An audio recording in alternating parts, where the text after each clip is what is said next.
Hey guys, Crackerjack here. Today we're going to be looking at episode 3 of Can We Beat Call of Duty Cold War Without Killing a Single Person. We managed to not do this last time in the last two episodes, but let's see if we can do it here from on out. Let's get into the gameplay. So now we come and land in this very snowy area, probably somewhere in Russia, and after we hacked into the giant base from last mission, now we're on to a new base that we're supposed to get into to secure a valuable payload. So let's see if we can do that without killing anyone and make this a very stealthy operation. So our first part of the mission, we're just going to be running a little bit as per usual at the beginning of these campaigns, and we're going to eventually stumble upon a few guys that we need to take out. So what I'm going to do is I'm going to scare them so that Woods can do the work for me.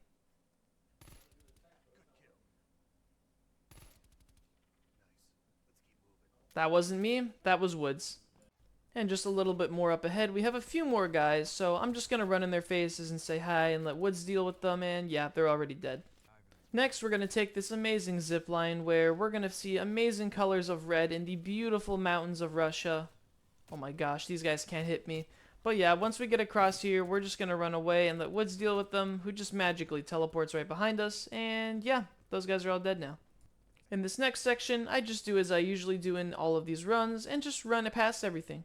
I could stealth it and be stealthy, but what fun would that be? So I just shoot to cause attention, and I just run through everything as per usual, and get into the base. And once again, we just run through the section. So far, this is a very pacifist run. We haven't shot anyone, we haven't killed anyone, and we most certainly have not taken anyone's life. We've only let Woods do all the work for us, and I'm sure nothing will go wrong for the rest of the mission.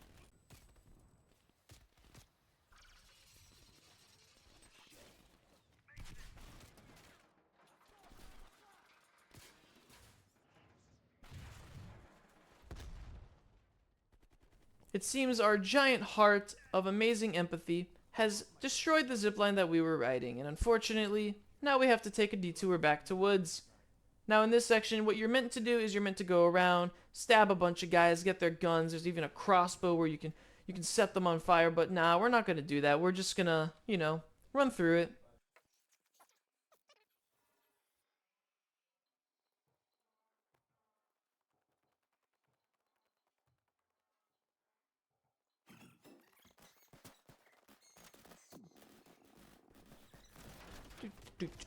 I'm just gonna lockpick this door. Don't mind the bullets. And thank you. And we made it through. Wow. I'm pretty sure my theory as to why I survived that last encounter was because of the amount of bullets that I've been shot with have created a giant brass armor around me. And once again, we're going to be spying through another glass, looking around for people and a lot of things, and to make sure that we can get our mission done of completing the objective, which I'm pretty sure is to secure some big thingamabobber. You'll see later. And once we find the big thingamabobber, our friend Belikov, who's a spy for us, who's in the high ups in the Russians, is going to try and attempt to grab the mainframe, which is the big thingamabobber. But once again, we just run through, and we're running through real fast, trying to make it to the end. Don't want to kill anybody. Everyone's my friend. We're just climbing ladders, grabbing guns, and going around so we can stop everything and make pacifist grounds. We're running through and through and through, and now we're climbing up a ladder, and we're about to take a zip line, and we die. And we're back at the checkpoint. And yeah, once we get through that little section, we come down here, and our friend Belikov is going to fart all over the enemies. Non-lethally, obviously. No one was killed. No one's ever been killed by farts. But anyways, yeah, we just kind of keep running here. Keep on running through. Got my knife in my hand. No guns to drew. Just keep on running through against a zip line and run across. We made it just in time. And once we're here in this parking garage, this guy decides to stand in our way. But that's not our fault, because how could I have known he was there? Anyways, once we're in here, we see that the mainframe's at the bottom, and we have to fight our way down. Can you guess what I did? I'm not gonna sing this time. I'm just gonna let it play out. Yeah. Yeah, you can't make me sing. I do what I want. Yeah. You don't see me killing nobody. I'm just running around. I'm about as lost as everyone else here is. This is my first time doing this mission. I'm just running around. It's not my fault if people die. It's not my fault if my teammate kills people. Is it? Am I indirectly killing people? Finally, we make it to the giant mainframe, and we climb up and get on to be airlifted out of here. And this is basically the end of the mission here, and everything is seeming very flawless. Until...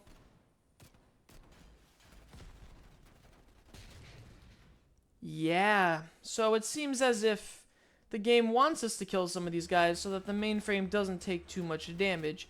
But I wanted to see if I could get through without killing anyone once again. Here are the results.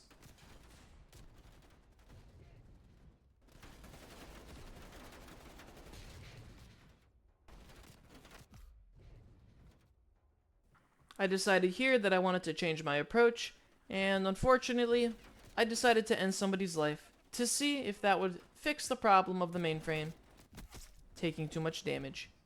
But unfortunately, yeah.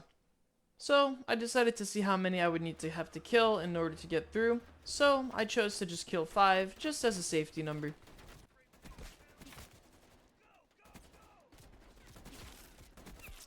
Fortunately, we made it through the rest of the scene without any major problems, and eventually the mainframe was airlifted out of this little section. But I wanted to restart and see how little I needed to kill, so let's go ahead and find that out. I decided to just kill 3 because that's another kind of milestone number, so here they are. And with 3 kills, we were able to successfully exfiltrate from this weird underground area once again. And I tried it again with 2, but it didn't work. So just take my word on it, because I couldn't find the footage, to be honest with you. But we are now on to the next mission, which is a very cool mission. In this mission, the first half is actually played as Belikov, who we were helping pilot the helicopter and getting the mainframe out, but now we're playing as him. We are him because we want to stop the Russians from doing stupid things, and we're insiders for the CIA. So, our mission is to get a key card to get Adler and the rest of the boys inside of this highly guarded Russian KGB super hard to get into building. So, let's see how that looks like. First, we meet with the boys to talk about cool stuff. Then we go outside and admire the scenery and look at our KGB map to see the map layout and sort of the storyline of what we can do. Then we need to shut off the security cameras, but before we can do that, the game forces us to choke this guy out. Now, I don't think this guy actually dies, because just look at the way we handle him. We don't snap his neck, we don't really kill him, we kind of just take the air out of his system. I wouldn't consider this a kill. If you guys disagree with me, though, that's okay. But I personally don't count this as a kill. We knocked the guy out, we're leaving him in the locker to go sleep, nighty-night, and now he'll never be found. The cool thing about this part of the mission is that there are multiple ways to beat it, and one of those ways just so happens to be a very pacifist route. So, I'll just skip through it in a few steps. First, we talk to this guy, then we pick-lock this door, then we talk to the computer, then we have to take this guy out because I don't like him being around here. It says non-lethal takedown, by the way, so this is pacifism right here at its finest. Then we obviously hide the body, then we pick another lock, then we steal some more paperwork, then we talk to this dude again, then he lets us take a key card, then we talk to the computer, and the computer makes us a very, very nice key card for us to use. Then we talk to this guy, and we're at the final part of this section. Awesome. So now we're back to playing as Bel. We're no longer Belikov. And what Belikov did with the radio was he called in some of his people to come down here to check this out. And this is meant for us to just get some easy disguises. So I'll show you how that works. Оправдание это некомпетентности. У нас есть очень строгие протоколы, чтобы это предотвратить. Понятно?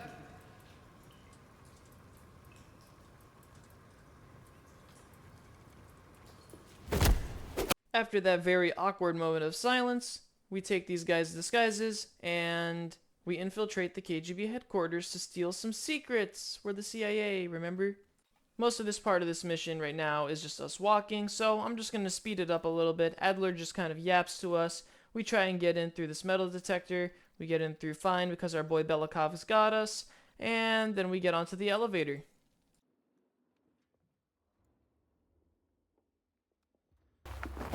Elevator conversation always gets awkward.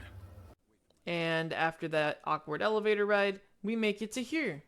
And this looks like a long section where we have to fight a lot of bad guys that surely can't be bypassed in any other way, right?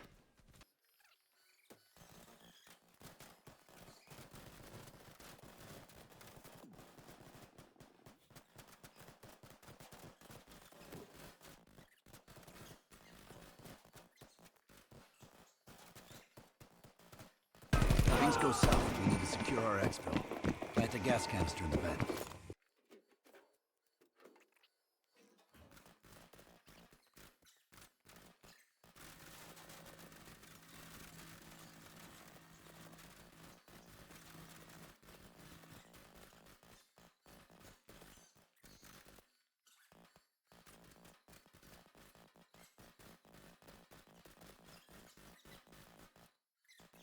And finally, after an extremely long time of pushing Adler up to the enemies, we finally can unlock the vault. And what's in the vault, you may ask? Well, it's secrets! Who would have thought? We're the CIA. We're just trying to get secrets out here. But there is also a cool arsenal that we cannot get our hands on because we're pacifists. Remember? Once we secure the information, the Russians blow up their own vault. Maybe if they had secured, their own gas canister in here, they could have, just won the game right here. We wouldn't have had to kill anyone else. We would have been dead, yada, yada, yada. But anyways, once again, it's just another long firefight of Adler just doing all the work, so I'll just speed it up here.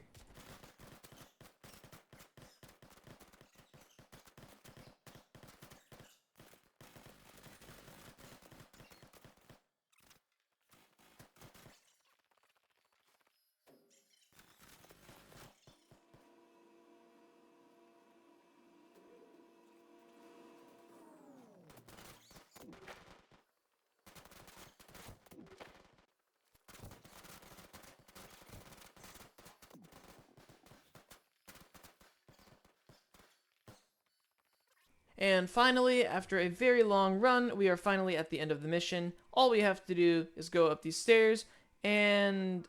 oh no. Yeah, so Belikov for some reason decided to come down here and help us, and with that being said, we now have to activate this gas canister. But being a pacifist, I didn't want to do such a thing. So, this is what happens.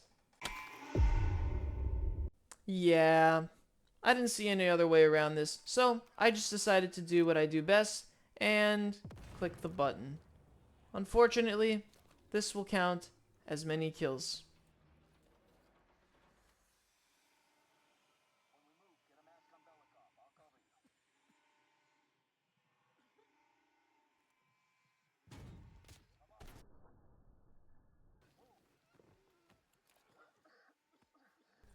Now, as you may have guessed from the sudden speed up, the rest of this mission is just going to be an easy breezy walk in the park where we just run through, let Belikov and Adler shoot everybody, and I just run through with them. But unfortunately, I have to add this many kills to the kill counter because as soon as Belikov's mask was put on, well, they all just dropped dead, and Adler didn't shoot any bullets. I couldn't do anything, couldn't get past that part. So, unfortunately, rest in peace those soldiers, but at least we did save Belikov, so there is some pacifism. Once we reach the elevator at the very end of the section, we gear up, we take off our crappy gas masks, and put on these super cool helmets that make us super strong. In fact, we are so strong that we are literally unkillable, which allows us to just run through this section without any problems whatsoever. Well, it seems like we killed a few of these guys with that grenade, and unfortunately I have to add them to the kill count. But other than that, we just run through with our invulnerability, and we make it to the end, where we get picked up in this very cool car. And once we're in the car, we're good to go. Now here it looks like I throw a grenade, but no. Adler here threw the grenade. I was just throwing a bunch of stun grenades so that nobody could shoot at us. And stun grenades are obviously non-lethal in this game, so yeah. Once we get through this car section, that's the end of the mission, and that'll be the end of the episode. I hope you guys enjoyed. Episode 4 will be out in another few days, which will cover the final episode of this pacifism run. Here are the numbers, here's what we got, this is how many people got shot. Anyways, I'll see you guys in the next episode.